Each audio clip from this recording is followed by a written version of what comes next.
பிள்ளைகளை சரியான பாதையில கர்த்தர் நடத்தணும். நான் சொல்றது சரியா? நான் சொல்றது சரியா? சரின்னு சொன்னா எழும்பி நில்லுங்க பாப்போம். எல்லாரும் எழும்பாதீங்க. சரி, நீங்க சொல்றது சரிதான் சொல்றவங்க மட்டும் எழும்புங்க. என் பேர பையன் அப்படிதான் ஐயா இருக்கிறான், சகோதரன் நீங்க சொல்றது பாருங்க, எல்லாரும் எழுப்பிட்டீங்க. இது ரொம்ப ஒரு இதை விளையாட்டுத்தனமா விட முடியாது. ஒரு ஜெனரேஷனை பிசாசு சபைக்குள்ள எழுப்பிட்டு இருக்கிறான்.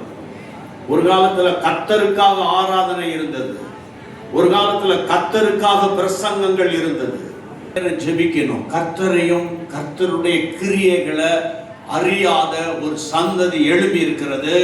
அவர்கள் பாகாலுக்கு பின்னால போனாங்க. அன்பில்லாத காலம், அன்பில்லாத காலம். அக்கிரமம் மிகுதியாவதினாலே மனுஷனுடைய அன்பு தணிந்து போகிற ஒரு காலம், தணிந்து போகிற ஒரு காலம். ஹல்லேலூயா. எல்லாரும் கரங்களை உயர்த்துங்க, சத்தத்தை உயர்த்துங்க, கொஞ்சம் போராடுங்க. அப்போஸ்தலனாகிய பவுல் சொல்றாரு, அப்போஸ்தலனாகிய பவுல் சொல்றாங்க, தவறான உறவில, இன்ஸ்டாகிராம்ல தவறான உறவில இருப்பாங்க. நிறுத்தாதீங்க, நிறுத்தாதீங்க, நிறுத்தாதீங்க, நிறுத்தாதீங்க.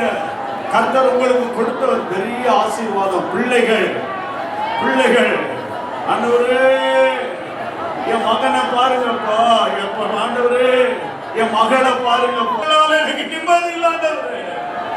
அப்பா அப்பா, ஊழியக்காரர்கள் போராடுங்க. விசுவாசிகள் வீடுகளிலையும் ஊழியக்கார வீடுகளிலையும் தான் இன்னைக்கு போராட்டம் அதிகம், போராட்டம் அதிகம்.